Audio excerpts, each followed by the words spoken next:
What's up, Savvy Expats? In this video, we interview my man Floyd, hailing all the way from Houston, Texas, and he shares with us his experience moving from Houston to the Philippines, specifically in Makati, his experiences being a black foreigner, as well as exposing his cost of living here as an affordable expat in the Philippines. So without wasting time, let's get into it. We're gonna go switch gears into the local community and the people in the Philippines. What was your dating life in the Philippines like? So interesting that you might ask that, because I was dating someone prior to moving here. Okay. Me and my girlfriend ended up connecting through a dating app online, and honestly, it was just because of my sheer curiosity. Like, I knew I was already coming to the Philippines, and a single guy who's single might just wonder, well, hey, what are the women like over there? So I ended up downloading a dating app, changing the location, and we ended up really connecting and hitting it off. And I'm not like the biggest fan of, long distance relationships, but it ended up really working, and getting a chance to meet her my first time out here, meeting her friends, meeting her family, and just having a great time. I ended up taking her to Palawan with me, and we had like such an amazing adventure. It was really crazy. Now, you talked about how you got to meet her friends and family. What was that like for you, and what was that like for them? It was really interesting for me, because just speaking on dating in America versus dating in the Philippines, I've noticed women are more conservative, and just people are more conservative over here when it comes to dating, and I guess more of like the courting process. I would say it's more of that. So that was kind of a big culture shock for me, because just dating in the US was so different. I mean, dating in the US, you meet with someone after exchanging a couple of messages, phone calls, FaceTime. You have a couple of minutes to decide if you really like this person. If not, you have to move on to the next person and the next person. And it's just misery for a lot of people. But this was different, because she was actually interested in a relationship. I was actually interested in a relationship. There weren't, really any games being played. I mean, she was a genuine person, I'm a genuine person, so it worked. But I understand that's not the story for some people who come over here. There are some people who have other things happen, but I think for the most part, my experience specifically has been nothing but fantastic. So it sounds like that the major difference in culture shock for you was the courting process. The traditions in the US when it comes to dating and versus here, so we don't have that in America. Different. Because like you said, when you date in the US, it's like, if you like me and I like you, we'll go on a date, right? But here it's not quite that simple. At least for you had the time to get to know her, right? Online.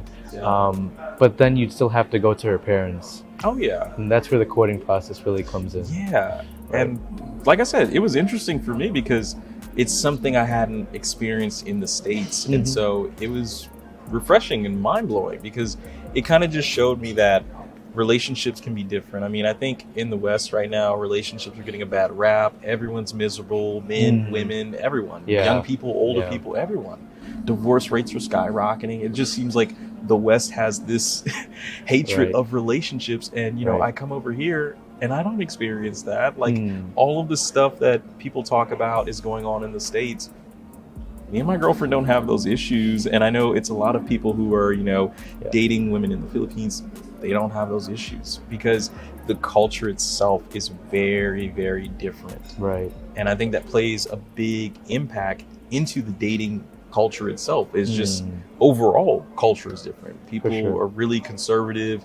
Relationships matter. More people grow up in two-parent households where they naturally see a loving couple. So it's just really different. And I think where like the culture really varies or it just changes between the West and the Philippines or Southeast Asia in general is that when you're looking to date somebody here, it's usually with the intention to marry.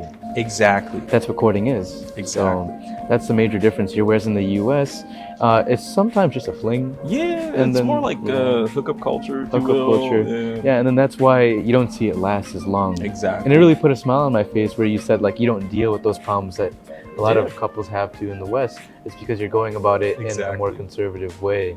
I wouldn't say all expats are doing that when they come here, but I like how you're doing it. I'll Thank just you. leave it at that. But so now I'm very curious, what were your experiences like in the Philippines as a Black foreigner?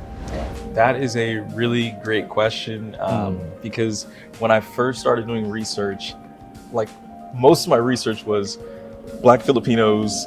Do Black people travel to the Philippines? Yeah. Because I kind of just had this misconception that, you know, I would be treated differently, you know, going to a place where it's mainly Asians. I just thought, okay, well, am I going to be accepted? Am I going to be looked at? Like, what's going to happen? Right. And for me, it's been nothing but fantastic. And what I've learned so far is that a lot of the Philippines is really tapped into Black culture via basketball. I didn't know Filipinos had such a love and diehard obsession with basketball. I mean, there's some people that I've spoken with, they can name more basketball stats, more basketball players than I can. Yeah. And it's not just that, it's, you know, the music, it's a lot of different things. And so I've had nothing but love and acceptance. I mean, most people are friendly here. I feel totally welcomed as a Black foreigner in the Philippines. Like, I don't get any strange looks that I thought I would get, you know. So it's been great so far. That's amazing, and that's really great to hear on behalf of someone who's also Filipino. It's like they're very welcoming here, very hospitable. Absolutely. And did you have any like fears or concerns coming here beforehand, or? I didn't. My family did. Oh, okay. I'm kind of like the wild person in my family, I get it, and like, if there's something I want to do, there's nothing that's stopping me from doing it. But I will plan for error. Like I'm a room for error type of person, and that's where research comes in handy. That's where me reading articles, me reading books, me talking to, you know, different Filipinos that I know or people who have lived in the Philippines. That's where your channel comes in, and you know, me consuming that content, and you know, just getting a chance to learn while I'm in the States and learn as much as I can, so that way I'm not, you know, it's not too much of a shock for me. So there weren't really any concerns. I mean, nothing I can think of. Okay, Honestly, that's great. Everything went perfect on the first run. Speaking of shocks, did you experience any culture shocks when you moved to the Philippines? Yes, the level of safety was like the biggest shock, because in America, I'm not used to seeing so many security guards, police officers, which it's mind blowing. I mean, I love my home country. I love America. It's fantastic. But, you know, there's a lot of safety concerns with a lot of different issues happening. Gun violence, I know that's been a big thing that's happened over the past couple of years. And even just going to a regular place like a grocery store or an outlet mall, you never know when something might happen in those types of places. And just getting here, I've never felt more safe in my life. I mean, there's so many security officers, so many policemen, even at simple places like Jollibee and McDonald's, like 7-Eleven, places like that I didn't even expect there to be an officer. I think that's really cool. It makes me feel safe no matter where I go in the Philippines. Absolutely. I think that's one major culture shock. A lot of us coming from the USC, it's like, why is there a security guard here with like a shotgun in front of a Jollibee? Like, who's robbing Jollibee? Exactly. And you know, in the US, I think we need more of that these days. Of course. And so I love how the Philippines is doing it right now. Also, another thing, did you notice that every time you enter in a mall, they check your bags? Yes, that too. That's another thing that's different that we don't have in the US. Now, you said that those were your main culture shocks, but was there anything that you struggled to adjust to when you first moved here? I wouldn't say there was any main struggle to adjust to. I would say from the States to the Philippines, it's pretty much like a lateral move the way I see it, because I mean, there's really nothing I had to adjust to. The people were friendly, food was cool. I would say probably the time difference from the United States, just because of my work and what I do. I still have to communicate with people in the States, so getting through on a 13-hour time difference and having to figure out, okay, For sure. I'm asleep, but they're up. So when can I be up while they're up? For sure. Yeah, I deal with the same thing too, because when I'm talking with a lot of, you guys watching the channel, like the time difference is, like you said, 13, 12 hours. Yeah. So usually I have to do either early morning calls or very late night calls. So I'm sure Right. you've experienced the same Oh thing yeah, here. it's been the same for me. Oh, and also visa work. What's that like for you? Do you stay here on a tourist visa for now? So it is on like a 30-day, 60-day visa. Usually I would just go down, renew it.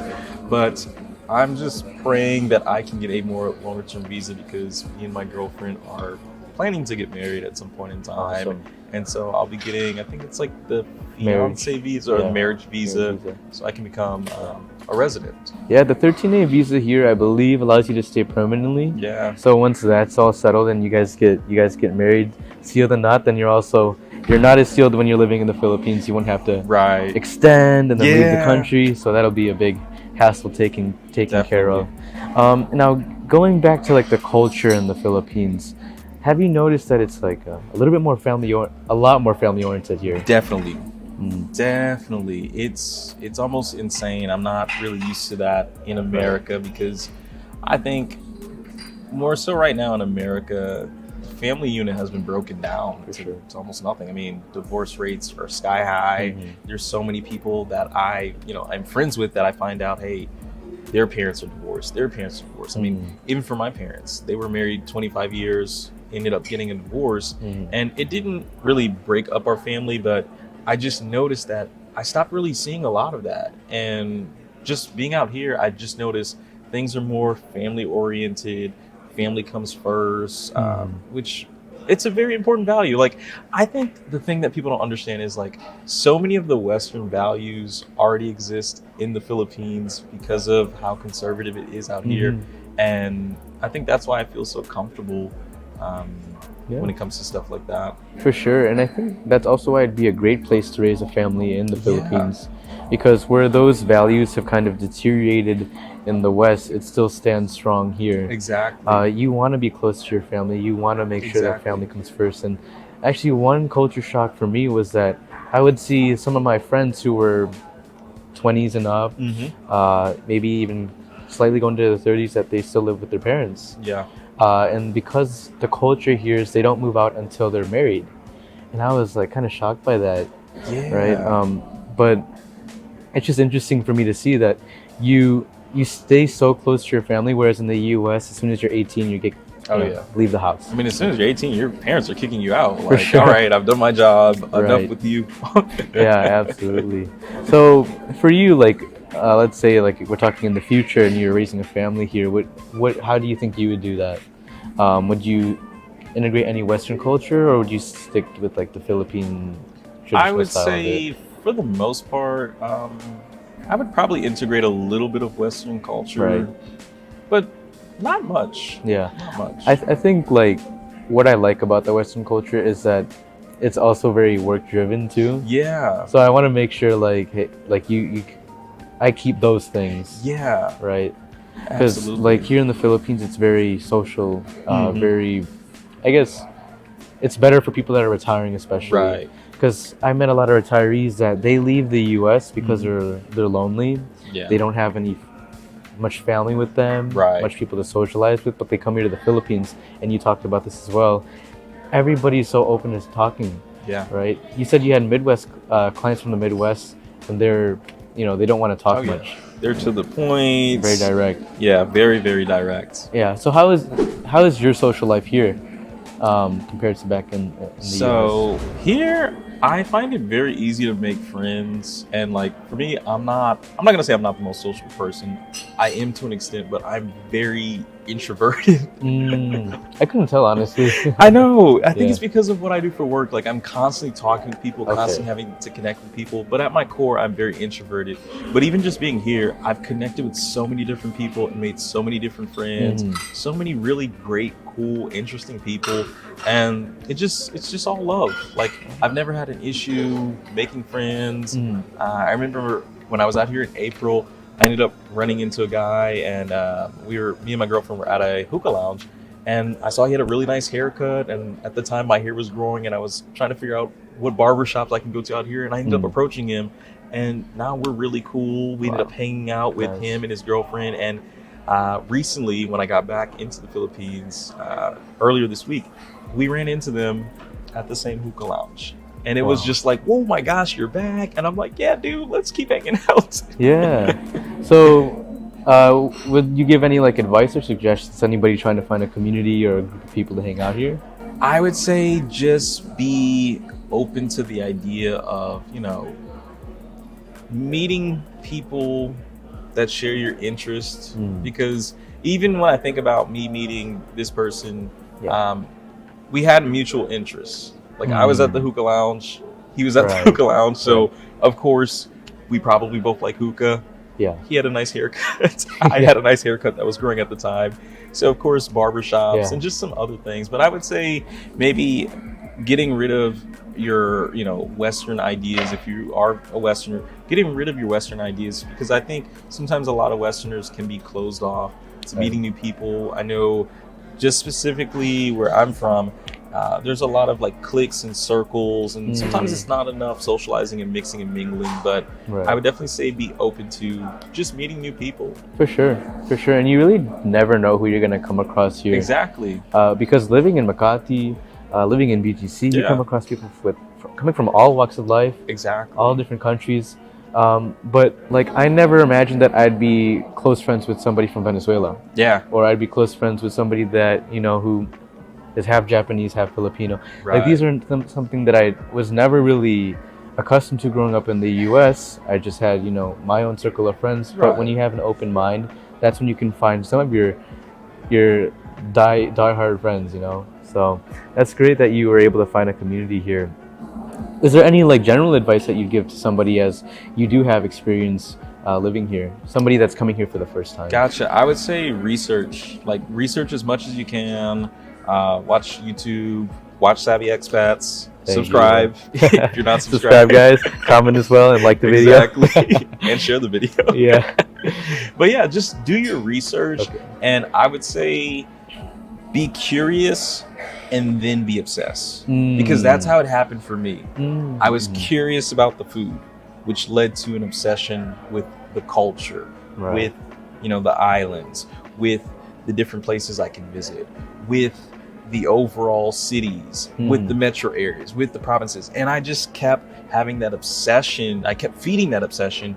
And that led me on my mission to get up the courage to actually come here. Because honestly, it was a little bit of a scary thought to book that plane ticket, to rent this place out. I can imagine. Yeah, like that was scary, especially since it was like something I've never done before. I mean, I've done solo travel before, but that was just in the States. Yeah. And when you're in Texas and you're going to Las Vegas, that's not too far away. When you're in Texas and you're going to Florida or you're going to California, that's not too far away. Your family could still reach you if they need to. But when you're traveling thousands of miles on the other side of the planet, can't really call mom or dad for help. For sure. And it's definitely intimidating for the first time, especially. It really is. Yeah. And I think what's great that you did is that you actually came out here just for a visit, I'm assuming.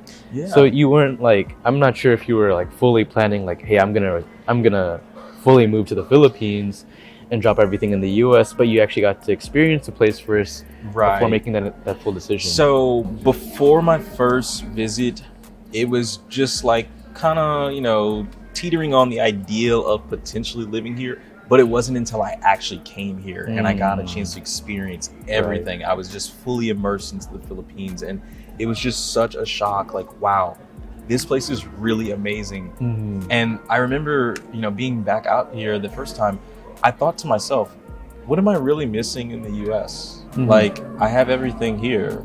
What should I really miss? And that's what really solidified in my mind that, okay, I have to. And I have this little mantra that I always tell myself, if I can, I must, I will. I love that. Like, if I can do it, I must do it. Therefore, I will do it. Love it. I love that. And I think that's like the mindset that a lot of people have to have, because it's very easy to be intimidated by making such a big move, right? And everybody will get intimidated if they're coming to a completely new country for the first time. But having that open mind that you had, but also knowing what you wanted is what moved you here. So, Exactly.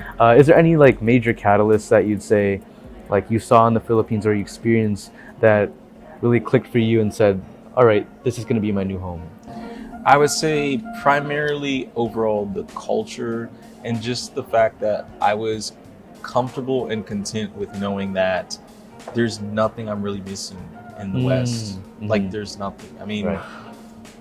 outside of my family, like I can visit them, they can visit me, but other than that, I'm not missing out on anything. So, you know, some people think, okay, if you move somewhere, your life is either, you know, gonna be the same or it's gonna go down. My lifestyle didn't go down. My lifestyle actually greatly, tremendously improved. Right. I feel happier here. Right. I feel at peace here, and you know, I'm looking forward to exploring more of the Philippines and seeing what else I can learn about this beautiful place.